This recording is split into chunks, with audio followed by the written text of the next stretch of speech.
Symbiose et diversité des êtres vivants.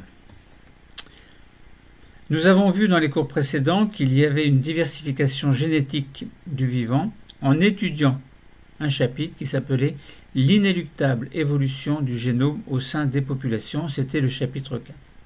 Voyons maintenant dans le chapitre 5, dont le titre sera « Diversification non génétique du vivant », eh bien voyons justement des exemples de diversification non génétique du vivant qui contribuent aussi à la diversité du vivant.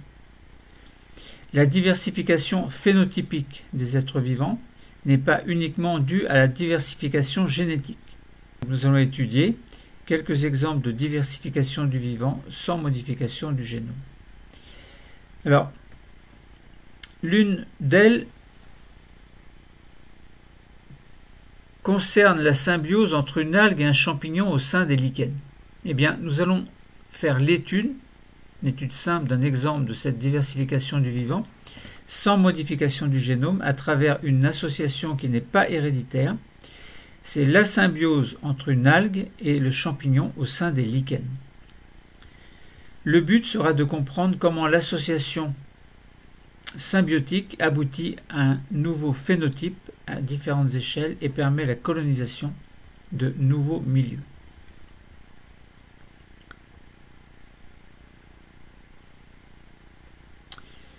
Mais avant d'étudier ce lichen, parlons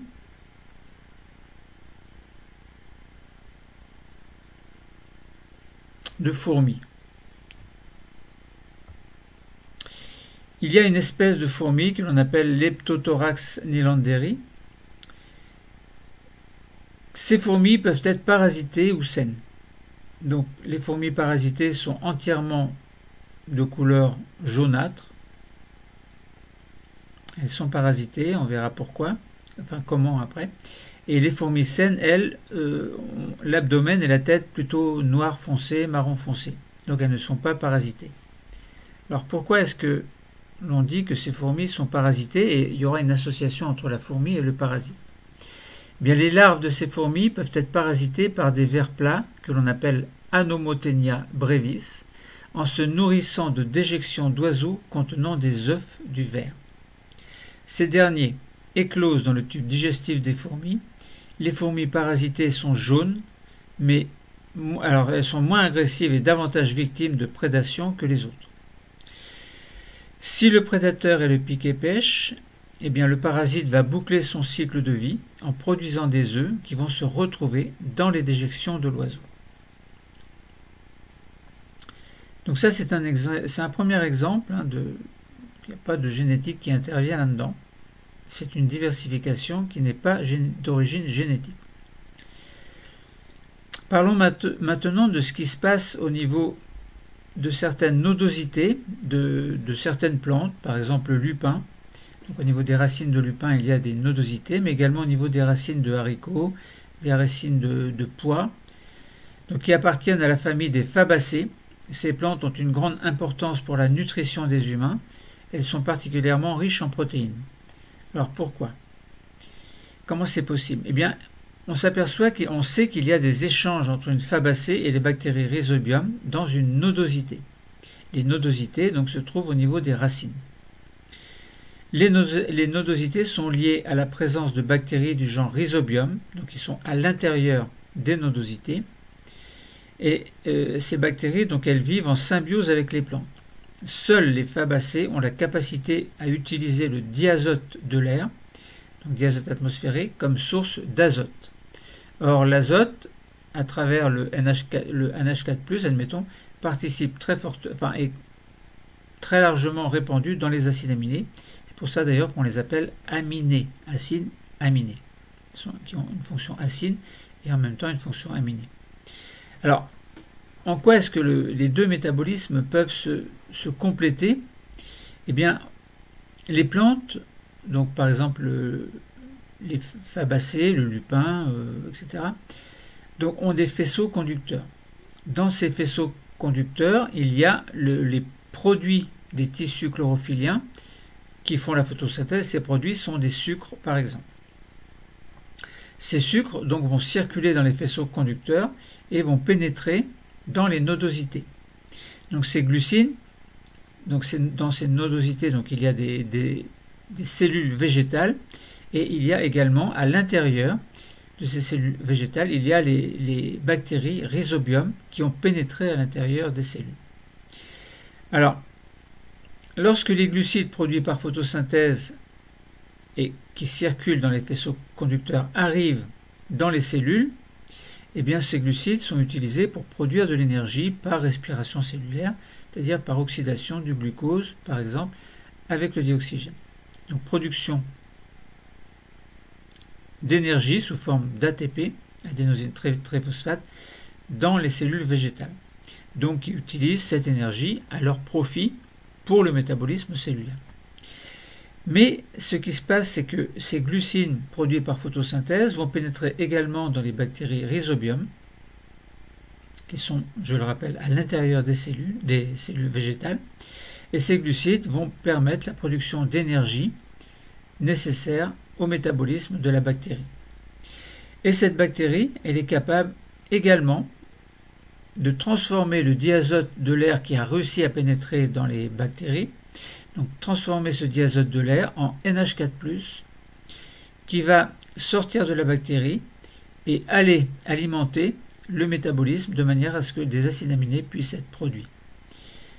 Donc ces acides aminés, donc dans le métabolisme cellulaire, donc qui sont produits dans le métabolisme cellulaire, vont sortir de la cellule, donc sortir des nodosités également, pour aller rejoindre le faisceau conducteur et aller vers les tissus chlorophylliens, qui vont bien entendu utiliser ces acides aminés pour produire des protéines. Tout à l'heure, je disais que les fabacées sont riches en protéines. Vous comprenez maintenant pourquoi.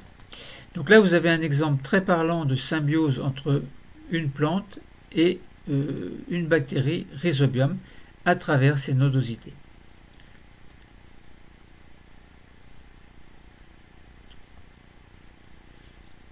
Ensuite, et nous allons parler de nos lichens, bien entendu, bon, là je vous ai donné deux exemples, entre les deux exemples très parlants, et là on va se poser le problème, mais avant de se poser le problème, juste une remarque pour dire, bon, nous travaillons bien dans symbiose et diversité des êtres vivants, des mécanismes non génétiques qui vont intervenir, et bien certains êtres vivants s'associent pour vivre en symbiose, sans pour autant que l'un des deux partenaires soit inclus dans les cellules de l'autre, comme nous l'avons vu lors de l'étude de l'endosymbiose, où un des partenaires était dans une cellule de l'autre. Cet avantage est plus simple qu'une simple juxtaposition, c'est-à-dire que des propriétés nouvelles propres à l'association peuvent émerger, participant ainsi à la diversification des êtres vivants. Et notre problématique sera la suivante, eh bien, comment les associations entre individus d'espèces différentes contribuent-elles à la diversification du phénotype. Alors, si vous allez regarder une image, par exemple, des roches qui sont, par exemple, en Bretagne, vous allez voir donc des choses orangées qui sont des lichens, des espèces de lichens qui colonisent ces rochers. Alors les lichens, c'est quoi? Eh bien, ce sont des êtres vivants qui sont capables de résister à des conditions extrêmes. Ils sont présents dans presque tous les écosystèmes continentaux, de la toundra au désert chaud, en passant par les forêts tropicales, les côtes rocheuses, aux abords des glaciers, etc., etc. Donc ce sont souvent des organismes pionniers. Par exemple, si vous avez une coulée de lave quelque part, donc du basalte, admettons, eh bien, le basalte va refroidir, puis au bout d'un certain temps, on voit apparaître les lichens. Alors d'où ils viennent, ça, mystère. Il y en a dans l'air. Ils circulent un peu partout. Donc ce sont souvent des organismes pionniers qui colonisent en premier, très souvent, les endroits les plus hostiles, par exemple, où ça peut être des rochers nus, des façades, des toits, etc. Donc il y a, dans ces lichens, des associations symbiotiques entre une algue et un champignon microscopique, enfin un champignon des filaments mycéliens en tout cas. Alors si vous observez une coupe transversale d'un lichen au microscope optique, vous voyez un cortex mycélien supérieur et un cortex mycélien inférieur. Entre ces deux cortex, formés de filaments mycélien, donc du champignon, et bien entre les deux, on voit des algues, d'une part, donc plus proche du cortex supérieur, donc on a le cortex supérieur, le cortex inférieur, puis on a ici, directement sous le cortex mycélien supérieur, on a des algues unicellulaires, vertes, qui sont enserrées par des filaments mycéliens. Et un petit peu en dessous, on a des filaments mycéliens. Il n'y a que ça. Donc ça veut dire qu'on a 4 parties, un cortex supérieur, un cortex inférieur, des algues unicellulaires enserrées dans des filaments mycéliens et des filaments mycéliens. Donc on voit bien hein, le vert, donc ce sont des algues, et quand on pense algues, on pense à photosynthèse. Photosynthèse, on pense à production de matière organique. Alors en quoi est-ce que cette algue Xanthoria parietina, par exemple, ce lichen, pourquoi est-ce que, pas algue, mais en quoi est-ce que ce lichen Xanthoria parietina est-il capable de vivre dans des milieux très hostiles? Eh bien, nous allons le démontrer à travers la biosynthèse de la pariétine, qui est un pigment qui va se mettre au-dessus du lichen pour empêcher les rayons ultraviolets de passer. Donc, s'il y a un milieu qui est très ensoleillé avec beaucoup d'UV, eh bien, les lichens Xanthoria parietina peuvent s'implanter, s'insérer sur un rocher, admettons. Le soleil, lui, il envoie ses rayons UV, la pariétine filtre les rayons UV. Et donc le lichen peut vivre. Alors chez les lichens, la symbiose tire profit des aptitudes des deux partenaires. L'algue photosynthétique d'une part produit de la matière organique puisqu'elle fait la photosynthèse, tandis que les filaments mycéliens, eux, vont retenir la moindre trace d'humidité disponible. Mais ce n'est pas tout. Le lichen Xanthoria parietina présente une couleur jaune caractéristique, alors c'est plutôt orangé. Ce pigment, la pariétine, joue un rôle de protection contre les effets des rayonnements ultraviolets du soleil et permet au lichen de s'installer dans des conditions de luminosité extrême. Alors, on a recensé plus de 1500 composés organiques produits par les lichens, dont la plupart n'existent pas chez les autres êtres vivants. Et dans le but de déterminer les conditions nécessaires à la production de pariétine, on a réalisé des cultures in vitro dont les résultats sont les suivants. Alors, est-ce qu'il y a production de pariétine ou pas? S'il y a le lichen entier, donc avec ses filaments mycéliens et les algues, eh bien oui, il y a production de pariétine. Donc, ce pigment va protéger le lichen contre les rayons ultraviolets. Deuxième expérience, si on met le champignon isolé, c'est-à-dire on met les filaments mycéliens, mais on ne met pas les algues, on enlève les algues. Est-ce qu'il y a production de pariétine? Eh bien non. Dans les algues isolées de Xanthoria parietina, si on ne met que les algues, est-ce qu'il y a production de pariétine? Eh bien non. Ça veut dire qu'on a pourtant le champignon et l'algue, mais chacun, donc s'ils sont là tous les deux, la pariétine est produite, mais s'il manque l'algue au champignon ou le champignon à l'algue, il n'y a pas de production de pariétine. Seule l'association des deux permet la production de pariétine. Alors, l'expérience qui est faite, c'est, on essaie d'y voir un petit peu plus clair, c'est on met le champignon isolé et on met des polyols. Alors, les polyols sont des substances qui sont produites grâce à la photosynthèse des algues. Donc, ça veut dire que si on met le champignon isolé et si on ajoute des polyols, c'est comme si on avait les algues unicellulaires. Eh bien, il y a production de pariétine. Donc ça veut bien dire qu'il faut l'association entre les deux, algues et champignons, pour produire la pariétine qui va protéger le lichen contre les rayons ultraviolets, donc qui peut correspondre à des conditions extrêmes. Donc le lichen peut vivre dans les conditions extrêmes.